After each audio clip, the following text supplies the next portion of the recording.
안녕하세요, 메라연입니다. 제가 오래간만에 유튜브 영상을 다시 찍으러 이렇게 돌아왔어요. 바로 그 이유는 저희가 드디어 앱을 출시했기 때문인데요. 여기서 음악도 빠방 이런 거 나오는 거 작업을 해놔야 되겠네요. 정말 이거 내느라 되게 힘들었었어요. 왜냐면요, 이게 여러가지 정책의 뭐 방향도 탔었고요. 또 저희가 아주 처음부터 요 갭 투자 서비스만 했던 건 아니었었으니까요. 그래서 수많은 과정을 이제 거쳐오면서 좀 다듬어진 채로 저희 앱이 이제 출시가 된 거라서 저는 또 이 다듬는 역할과 또 기획의 역할을 다 해야 됐기 때문에 매우 고생을 했습니다. 그래서 그 사이에 지금 주름이 생겨가지고 집에서 영상 촬영이 잘 안 되더라고요. 여기서 나와서 다시 하고 있어요. 부동산 투자해보신 분들 아마 실투자금하고 실거래가, 매매가 중에서 어떤 게 더 중요하세요? 라고 물어보면은 다 대답이 같을 거예요. 실투자금이 더 중요하다 라고 얘기들을 하시죠. 그럼 실투자금이 뭔지 아세요? 이 영상 보시는 분들 중에 솔직히 손들어 보세요. 저 보느라고 그냥 보시는 분들 있죠. 그럼 아마 모르실 텐데요. 어떤 거냐면 내 시드머니라고 생각하시면 아주 간단하고, 이 원리를 조금만 더 설명드린다고 하면은 자기자본이라고 생각하시면 될 것 같아요. 요 자기자본이 있는데 내가 여기까지 도달하려고 하면은 이 중간 과정이 뭘로 채워져야 되죠? 바로 레버리지로 채워져야 됩니다. 근데 여기에서 집이라고 할 때는 바로 전세금이 하나가 더 있었던 거고요. 대부분은 대출을 이용하겠죠. 요거는 딱 집 투자에서만 이용되는 게 아니에요. 큰 건물을 짓는 데부터 자기 자본은 뭐 요만큼 넣고 대출 땅 사자마자 이만큼 뭐 이렇게 되기도 하고요. 그 다음에 또 상가 같은 거 살 때도 월 수익이 있잖아요. 그럼 그런 거 다 계산해가지고 내 실제 실투자금, 그리고 내가 계속 그 대출금이나 원리금 다 갚아가면서 하려고 하면 이 월세 이만큼 들어오면 얼마 정도 남지?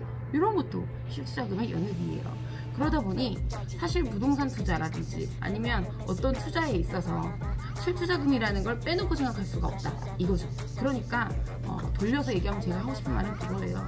집 투자에서 실투자금 투자를 하는 게 죄는 아니다. 왜냐?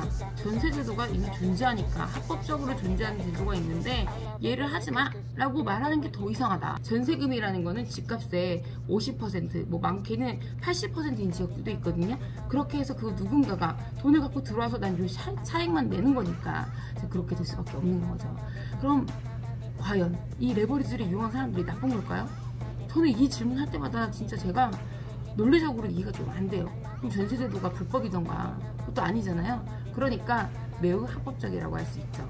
근데 지금 손을 대는 거는 아마도 뭐 이런 이유인 것 같아요. 전세자금 대출을 워낙 많이 대주다 보니까, 예전에 분명 제 친구들이, 제 나이 많잖아요. 그래서 시작할 때 보면은 뭐 원룸 같은 데서도 시작하고 오피스텔 같은 데서도 시작하고 이렇게 시작했거든요. 근데 요즘은 전세자금 대출을 배보다 배꼽이 훨씬 더 크게 딱 받아가지고는 멀쩡한 아파트 거의 대부분 신축에서 시작하더라고요.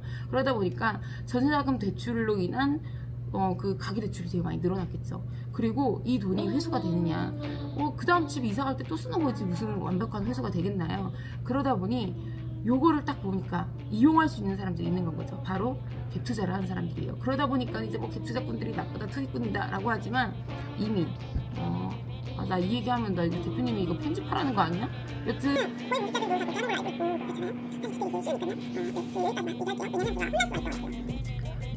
그러다 보니 상식적으로 내가 얼만큼을 갖고 이 집을 살 수 있지라는 질문을 하는 사람들이 많아졌어요.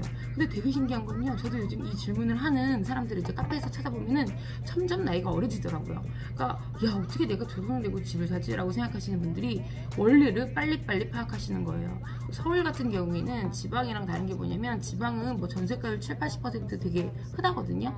서울은 그렇지가 않아요. 이 얘기가 뭐냐면, 서울이 전세가 비율이 낮은 게 아니라 사실은 매매가가 엄청나게 빨리 치고 올라가고 있는 거예요. 전세는 기본적으로 2년 계약이 많잖아요. 아파트들의 경우에는 요즘 뭐 법 바뀌면 한 번 정도 비슷하게 연장이 될 것 같으니까 올라가는 선을 이제 제한을 두는 거지만, 매매는 그렇지가 않고 손이 바뀔 때마다 올라갈 수가 있으니까는 얘가 이제 팡팡 뛰니까 이 전세가가 마치 비율이 되게 낮은 것처럼 보이게 되는 거죠.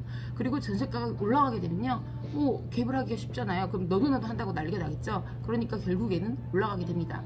그래서 손을 대면 어떻게 되냐, 나 또 혼나는 거 아니야? 나 진짜 큰일 났네. 네, 사실 지금 이미 다 증명이 됐잖아요. 22차까지 하면서 보시면 아시겠지만 이제는 제가 옛날에는 막 이 갭이 뭔지 막 설명을 막 해줘야 됐어요. 그리고 심지어는 우리 같은 회사 내에서도 야, 갭으로 어떻게 돈을 벌어? 라는 사람들이 존재했거든요. 근데 이제는 아무런 설명이 필요 없습니다. 다들 알거든요. 나 얼마를 갖고 뭘 사면 좋을까 라고 생각하시는 분들을 위해서 만든 서비스예요. 그래서 저희도 알고 있습니다.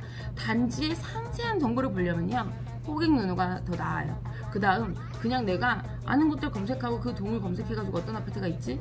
그냥 그렇게 보실 거다 라고 하면은 네이버가 러프하게 보기엔 굉장히 좋죠. 그런데 그게 아니라 이미 그런 조사들은 다 끝났고 나는 지금 딱 5천만 원이 있어, 혹은 나는 1억이 있어, 이 돈으로 어떻게 하면 투자를 가장 잘할 수 있을까? 혹시 내가 생각하는 거기에도 내가 투자할 수 있을 만한 게 있을까? 이렇게 생각을 하시는 분들이 있다 라고 할 때는 저희 앱을 한번 사용해 보시면 되게 좋을 것 같아요. 제가 바로 누굽니까? 그 앱 기획자 아니겠어요? 그래서 제가 설명을 한번 드린다고 하면요, 아직 저희가 뭐 취등록세까지 넣지는 못했어요. 그런데 간단하게 이제 검색해 볼 수가 있는 어떤 점이 좋냐면요, 그거 못 넣었다고 얘기하니까 막 혀가 꼬이네. 네, 어떤 점이 좋으냐면요, 일단 1억으로 내가 투자한다 라고 생각해보세요. 그거 빨리 여기 댓글 달아보세요. 어디 할 수 있을 것 같아요? 생각이 딱 안 날 거예요. 아마 지방에 사시는 분들 같은 경우에는 난 아는 데 있어 라고 생각하셔서 막 쓰시겠지만은 서울에 있으신 분들 한번 써보세요. 못 쓰실걸요. 네, 바로 그거예요. 그러다 보니까는 대부분 투자처들을 어떻게 생각하냐면 난 돈이 안 돼서 못해 라고 하시거나, 혹은 돈이 되는 경우에는요, 이런 생각들을 하죠. 이 돈으로 나는 우리 엄마요, 아니면 내 친구 거기 잘 됐다던데, 여기가 요즘 뜬다고 하잖아, 이런 식으로 투자처를 알아봅니다. 그렇게 해서 부동산에 들어가면 어떤 일이 벌어지죠? 대부분 거기에서 계속 돌다가 결정을 못하거나 아니면 그 일대를 사게 돼요. 그런데 투자의 핵심은 그 돈으로 가장 더 좋은 선택을 하는 거잖아요. 여러 가지를 파악해서. 그거는 이제 여러분들의 몫이죠. 그러다 보니까 저희 앱에서 뭘 할 수 있느냐, 전국에서 이 돈으로 할 수 있는 지역들이 쫙 나와요. 그 다음에 그것뿐만이 아니라 막 키워서 보면은 그 동에서 구해서 찾을 수가 있어요. 물론 매물이 있어서는 아닙니다. 그냥 저희가 기존에 거래됐던 데이터하고 저희의 알고리즘을 더해서 이 정도 기간이다 라고 했을 때는 이게 되게 리즈너블하다라는 판단으로 해가지고 뽑아내는 것들이에요. 여기에서 내가 이 실투자금으로 또 다른 데 어디 할 수 있지? 궁금하잖아요. 보통 이거 돈 내고 다른 데 물어보러 다니시죠. 이 돈으로 투자하고 싶습니다 이러고 막 따라다니면서 빌라도 분양받고 막 그러시잖아요. 제 경험이고요. 네. 그러다 보니까는 저희는 그거를 서비스로 구현을 했어요. 그래서 스마트 큐레이션을 이용하시면 거기에서 내 실투자금으로 갈 수 있는 동네들이 쫙 나와요. 그게 내가 아는 동네들만 나오지 않을 거예요. 액수가 적을수록 지방 이런 것들도 막 나옵니다. 그러니까 얼마나 좋아요. 규제도 안 받는 지역도 찾을 수가 있고, 또 하나는 바로 내가 생각지도 못했던 지역을 받을 수 있는 거니까 이거 컨설팅이잖아요. 네, 저는 그렇게 생각해요. 그 다음은 그 평당가가 또 있어요. 이게 서울에서 막 강남 사시는 분들은 유사한 평당가 뒤져봤자 그 옆동이에요. 그러니까 이분들은 이제 관심이 없으시겠지만, 대다수의 사람들, 특히나 2천만 원 언저리로 해서 평당가의 지역에서 이제 관심을 가지시고 보시는 분들은 사실 평당가라는 거는 어떻게 보면은 얘 점수인 셈이거든요. 여러 가지가 다 파악됐을 때 얘는 이래 라는 점수잖아요. 그럼 요 정도의 평가를 받는 다른 입지의 지역들을 쫙 뽑아서 보실 수가 있습니다. 내가 생각도 못했던 지역을 볼 수 있는 건 거죠. 네, 제가 여기까지 이제 설명을 드렸어요. 너무 궁금하지 않으신가요? 네, 하나 더 얘기 드릴 게 있어요. 그럼 이렇게 해서 지역들을 막 찾아요. 네, 전국 방방곡곡 다 찾아요. 그 다음에 뭐 하시겠어요? 임장 가셔야죠. 현장 답사 가실 거잖아요. 그래서 저희 앱에는 현장 답사, 임장까지 관리할 수 있는 임장 노트 기능과 열심히 그 지역에서 걸어다니다 보면은 자동으로 미션 클리어를 해주는 기능이 들어있습니다. 이 기능은 제가 게임 강의였었는데 RPG 게임 같은 거 했을 때 따온 거예요. 제가 원래 기획에서 말이 많이 나오는 거는 게이미피케이션을 다 망한다 뭐 이런 얘기들이 있어요. 그 기능은 사람들이 생각보다 재밌어하지 않는다고 하는데, 다니시다 보면은 미션이 완료되었습니다 이러고 내 이제 그 임장이 하나 클리어됐다라고 뜨면은 기분이 얼마나 좋은지 몰라요. 중개사무소라든지 아니면 그 지역에 사는 뭐 경비 아저씨라든지 이런 분들이 NPC가 되는 건 거죠. 재밌지 않나요? 나만 재밌나? 네, 그렇게 열심히 만들어진 앱이니까요. 제가 이제부터 그 앱을 시연하는 걸 한번 해보도록 할게요.